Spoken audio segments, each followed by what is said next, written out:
बिजली कटौती से दिल्ली बेहाल। बिजली कटौती से परेशान लोगों का फूटा सब्र का बांध। गुस्साई भीड़ ने किया हंगामा, आगजनी की वारदात। पूर्वी दिल्ली के जाफराबाद इलाके में गुस्साई भीड़ ने बस को बनाया निशाना, बस को किया आग के हवाले।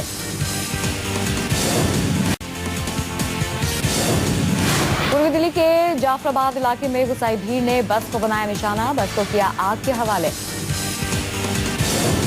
बस में आग लगाने से पहले भीड़ ने बस में की भारी तोड़फोड़, बस के शीशों को तोड़ा। दिल्ली के जाफराबाद में हुई वारदात। पूर्वी दिल्ली में भारी कटौती से लोगों की नाराजगी अपने चरम पर। पुलिस ने किया अज्ञात लोगों के खिलाफ मामला दर्ज। अब तक तोड़फोड़ करने वालों की नहीं हुई शिनाख्त। वक्त रहते हंगामा थमा, नहीं तो हो सकता था बड़ा हादसा। बेकाबू भीड़ पर जैसे तैसे पाया गया काबू।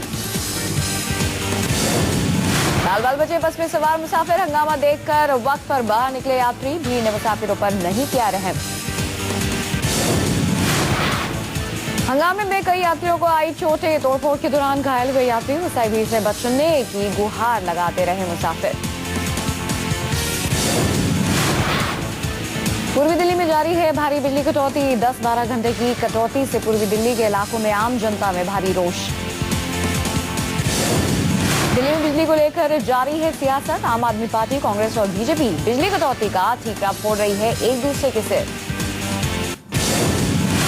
दिल्ली के ब्रिटानिया चौक पर बेकाबू ऑडी कार का कहर। 4 लोगों को कार ने मारी टक्कर। 2 लोगों की मौत। मरने वाले 2 लोग मॉडल टाउन के रहने वाले थे।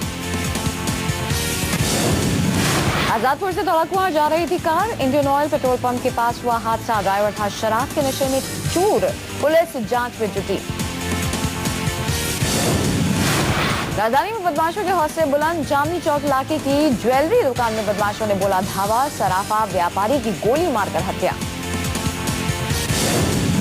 नकाब पहने तीनों बदमाशों ने दिया वारदात को अंजाम। मंगलवार रात 9 बजे की घटना। अमृता कन्हैया लाल अपने बेटे के साथ ज्वेलरी की दुकान पर मौजूद था। बदमाशों ने पहले रिवॉल्वर दिखाकर ज्वेलरी लूटने की कोशिश की। लूट में नाकाम रहने पर दुकान संचालक पर चलाई गोली। मौके से फरार हुए बदमाश। पुलिस की जांच जारी। अभी तक किसी आरोपी की गिरफ्तारी नहीं। 16वीं लोकसभा के पहले सत्र का आखिरी दिन। प्रधानमंत्री नरेंद्र मोदी धन्यवाद प्रस्ताव की चर्चा का आज देंगे जवाब। मंगलवार को हुई थी अभिभाषण पर चर्चा। आज राज्यसभा जाएंगे मोदी। धन्यवाद प्रस्ताव की चर्चा का जवाब देंगे मोदी। विपक्ष के सवालों पर मोदी के जवाब पर टिकी है देश की निगाहें। शाम 4 बजे लोकसभा में और शाम 5 बजे राज्यसभा में मोदी देंगे जवाब। विपक्ष के पूछे गए सवालों और एतराज पर देखने को मिलेगा मोदी का रुख। मोदी अपने जवाब में कई अहम मुद्दों को करेंगे शामिल। सूत्रों के मुताबिक महंगाई, रोजगार, इंफ्रास्ट्रक्चर और विदेश नीति पर सरकार की नीतियों पर करेंगे बात। कांग्रेस के उठाए गए मसलों पर मोदी देंगे जवाब। कांग्रेस ने मोदी सरकार पर लगाए हैं यूपीए की योजनाओं को कॉपी करने के आरोप। आज होगी इंटर मिनिस्ट्रियल ग्रुप की बैठक। 61 कोल ब्लॉक्स आवंटन में इस्तेमाल की गई बैंक गारंटी के मुद्दे पर होगी चर्चा। मंगलवार को रखी गई थी आईएमजी की बैठक। इन्हीं वजहों से मीटिंग को रद्द कर आज बुलाई गई है बैठक। बैंक गारंटी का है मामला नामी कंपनियों से जुड़ा। कांग्रेस उपाध्यक्ष राहुल गांधी आज कांग्रेस महिला कार्यकर्ताओं से करेंगे मुलाकात। देश के सभी राज्य इकाइयों की महिला कार्यकर्ताएं रहेंगी मौजूद। महिला कांग्रेस के नेशनल काउंसिल की बैठक का आज है दूसरा और आखिरी दिन। देश के सारे सूबों में पहुंची महिला कांग्रेस के पदाधिकारियों से जमीनी हकीकत समझने की कोशिश करेंगे राहुल। चुनाव में महिलाओं की भागीदारी के मसले पर राहुल गांधी करेंगे बात। इसके अलावा महिला सशक्तिकरण जैसे मुद्दों पर राहुल रखेंगे विचार। राजस्थान के पूर्व मुख्यमंत्री अशोक गहलोत, पूर्व केंद्रीय मंत्री सचिन पायलट के खिलाफ एफआईआर दर्ज। 2 करोड़ 56 लाख का गबन का आरोप। राजस्थान पुलिस के मुताबिक कांग्रेस के शासनकाल में एम्बुलेंस सेवा 108 के संचालन में इस घोटाले को अंजाम दिया गया था। एफआईआर में कई अधिकारियों के भी नाम। इशरत जहां एनकाउंटर मामले में सीबीआई और गृह मंत्रालय के बीच बने टकराव के हालात। गृह मंत्रालय ने सीबीआई से मांगी है केस डायरी। सीबीआई का केस डायरी सौंपने से इनकार। सूत्रों के मुताबिक सीबीआई कानूनी राय मशवरा के बाद लेगी फैसला। गृह मंत्रालय के सूत्रों के मुताबिक सीबीआई से मांगी गई है कुछ अहम जानकारियां और दस्तावेज।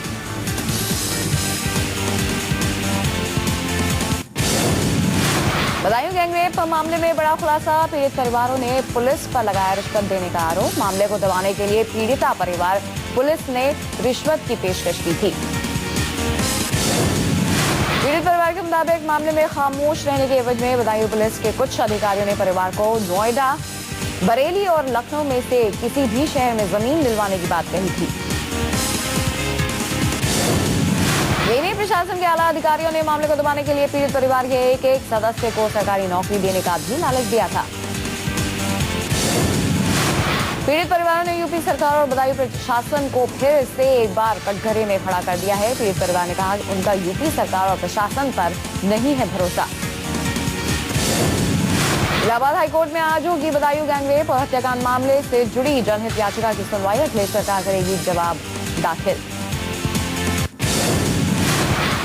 राष्ट्रपति प्रणब मुखर्जी के संसद के संयुक्त सत्र में दिए गए अभिभाषण पर लोकसभा और राज्यसभा में हुई चर्चा। बीजेपी की ओर से लोकसभा में राजीव प्रताप रूडी और राज्यसभा में मुख्तार अब्बास नकवी ने चर्चा की शुरुआत की। बीजेपी महासचिव राजीव प्रताप रूडी ने लोकसभा में चर्चा के दौरान देश में बिजली संकट का मुद्दा उठाया। रूडी बोले, देश में बिजली कटौती बहुत बड़ा संकट है, जल्द ही इसको दूर किया जाएगा।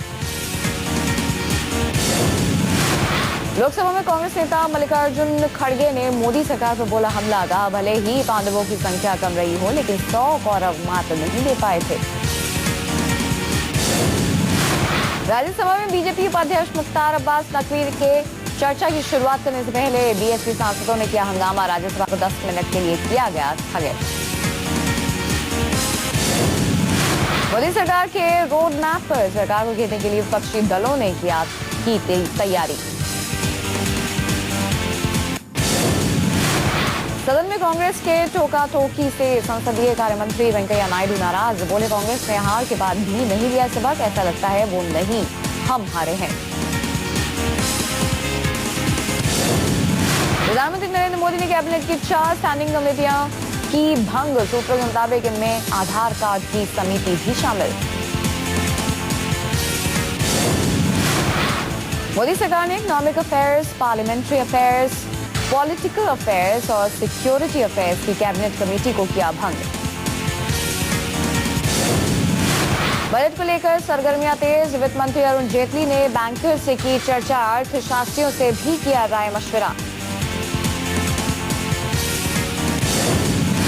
वित्त मंत्री अरुण जेटली का बयान, नई सरकार के आने के बाद निवेशकों की नजर एक बार फिर टिकी भारत पर।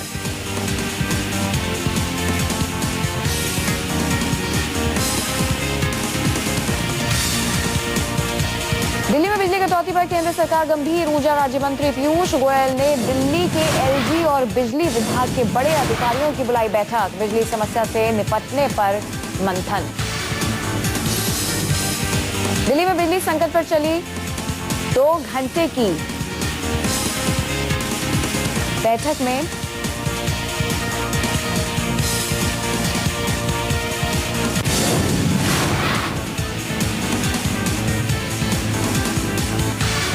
दिल्ली में बिजली संकट पर चली 2 घंटे की मैराथन बैठक। ऊर्जा मंत्री पीयूष गोयल ने बिजली संकट के लिए पूर्व की शीला सरकार पर फोड़ा ठीकरा। बोले, 12 सालों में बिजली संकट नहीं किया गया कोई कम। ऊर्जा मंत्री पीयूष गोयल ने किया दावा, 2 से 10 दिन के अंदर बिजली किल्लत को सरकार करेगी दूर। अधिकारियों को जरूरी कदम उठाए जाने के दिए निर्देश। पीयूष गोयल ने दिल्ली में बिजली संकट के लिए हाल में आए तूफान को बताया सबसे बड़ी वजह और गोयल ने जनता को दिलाया भरोसा। बोले, 4 दिन में बिजली का संकट पूरी तरह हो जाएगा खत्म। अब मिल सकती है दिल्ली वासियों को बिजली संकट से थोड़ी राहत। बवाना प्लांट से राजधानी को मिलेगी गैस। अभी बंद है दाभोल बिजली संयंत्र, लेकिन पेट्रोलियम मंत्रालय ने प्रस्ताव पर तत्काल उठाया कदम। दाभोल बिजली संयंत्र 242 मेगावाट बिजली कर सकता है पैदा। दाभोल संयंत्र के परिचालन के लिए चाहिए हर रोज 14 लाख घन मीटर गैस। 14 लाख घन मीटर गैस। रिलायंस इंडस्ट्रीज के KG-D6 में उत्पादन कम होने के बाद रोकी गई थी गैस। दाभोल को फिलहाल 9 लाख घन मीटर गैस मिलेगी। सियासत के बीच दिल्ली की जनता गर्मी और बिजली कटौती से बेहाल। कई इलाकों में घंटों गुल रहती है बत्ती। पारा भी तोड़ रहा है रिकॉर्ड। उत्तर भारत भी पसीने पसीने में। दिल्ली ट्रांसको लिमिटेड के पीआरओ ने बिजली संकट के लिए तूफान पर मढ़ा दोष। बोले तूफान की वजह से 3 लाइन डैमेज। गोपालपुर, मंडोला, बवाना के कई टावर क्षतिग्रस्त। सीलमपुर में बिजली संकट को लेकर धरना प्रदर्शन। बिजली कंपनियों के खिलाफ लगाए नारे। सरकार से बिजली कंपनियों पर कार्रवाई की मांग की। टीटीपीडीडीएल के सीईओ ने बिजली संकट पर दिया बयान। बोले ट्रांसमिशन सिस्टम से बिजली मिलती रही तो 100% देंगे बिजली। दिल्ली में बिजली कटौती पर छिड़ा सियासी संग्राम। आप विधायकों ने केंद्रीय मंत्री हर्षवर्धन के घर का किया घेराव। हर्षवर्धन ने बिजली संकट का ठीकरा केजरीवाल पर फोड़ा। कांग्रेस के साधे एक तीर से 2 निशाने। बिजली संकट पर मोदी सरकार को घेरा। अरविंद सिंह बोले केजरीवाल को बिजली नहीं सब्सिडी की थी चिंता। बिजली संकट पर पीयूष गोयल के वार पर कांग्रेस का पलटवार। बोले हारून यूसुफ ट्रांसमिशन पर काम नहीं हुआ तो 5600 मेगावाट का बिजली दिल्ली वासियों को कैसे दी। बिजली संकट को दूर करने के लिए महाराष्ट्र का दाभोल बिजली संयंत्र करेगा मदद। दिल्ली को बिजली देगा संयंत्र। गृह मंत्री राजनाथ सिंह ने दिल्ली के उपराज्यपाल नजीब जंग से की बात। बिजली संकट के मुद्दे पर की चर्चा।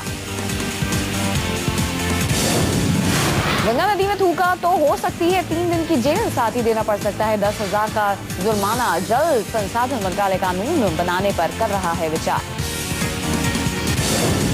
गंगा की सफाई को लेकर केंद्र सरकार गंभीर। कड़े कानून बनाने की तैयारी। गंगा में कूड़ा फेंकने वालों की भी खैर नहीं। जुर्माने के साथ ही हो सकती है 3 दिन की जेल।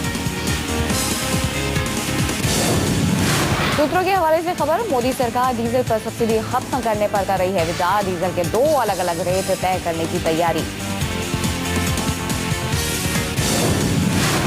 केंद्र सरकार कार, एसयूवी और इंडस्ट्री के लिए बिना सब्सिडी वाला डीजल और किसानों के लिए डीजल में सब्सिडी देने पर विचार कर रहा है। देश की संसद में हिमाचल हादसे पर छात्रों को दी गई श्रद्धांजलि। मृतकों की आत्मा की शांति के लिए लोकसभा और राज्यसभा में रखा गया मौन। हिमाचल की मंडी में हुए हादसे पर हिमाचल हाईकोर्ट ने लिया संज्ञान। कोर्ट ने राज्य सरकार से मांगी रिपोर्ट। हादसे में 24 बच्चों के मौत की आशंका। हिमाचल के मनाली में हादसे का शिकार हुए 4 छात्रों का हुआ अंतिम संस्कार। तेलंगाना सरकार ने हादसे के लिए हिमाचल सरकार को ठहराया जिम्मेदार। उत्तराखंड में ऋषिकेश से गंगोत्री जा रही मुसाफिरों से भरी एक बस भागीरथी नदी में गिरी। हादसे में 2 की मौत, 1 लापता। हादसे के वक्त बस में सवार थे 14 लोग। सूरत में एक निर्माणाधीन फ्लाईओवर गिरने से 2 लोगों की मौत। फ्लाईओवर के मलबे में दबे 5 लोगों को रेस्क्यू टीम ने बचाया। कई की हालत गंभीर। बीजेपी नेता जगदम्बिका पाल ने मुजफ्फरनगर में हुए बीजेपी नेता की मौत पर अखिलेश सरकार पर साधा निशाना। बोले यूपी सरकार कानून व्यवस्था पर काबू पाने में रही नाकाम। यौन शोषण के आरोपी आसाराम केस के अहम गवाह अमृत प्रजापति की मौत। 23 मई को राजकोट में मारी गई थी गोली। अस्पताल में चल रहा था इलाज। आसाराम केस में अहम गवाह रहे वैद्य अमृत प्रजापति को 23 मई को मारी गई थी गोली। पुलिस ने इस मामले में आसाराम के 6 शिष्यों के खिलाफ दर्ज किया है मुकदमा। आसाराम पर अमृत प्रजापति ने लगाए थे कई आरोप। आसाराम पर अफीम का सेवन करने का किया था दावा, लेकिन आसाराम के बेटे नारायण साईं ने कर दिया था खारिज। बंगाल के मालदा में पुलिस ने प्रदर्शन कर रहे छात्रों पर चलाई अंधाधुंध गोलियां। छात्र स्कूल फीस बढ़ने के खिलाफ कर रहे थे प्रदर्शन।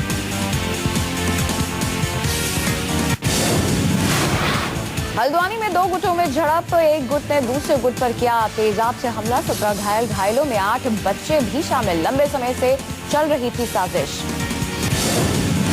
2 युवकों के बीच हुए झगड़े ने लिया बड़ा रूप। एक दूसरे के परिवारों को भी बनाया गया निशाना। तेजाब से हमला करने वाला आरोपी गिरफ्तार। बाकी आरोपियों की तलाश जारी।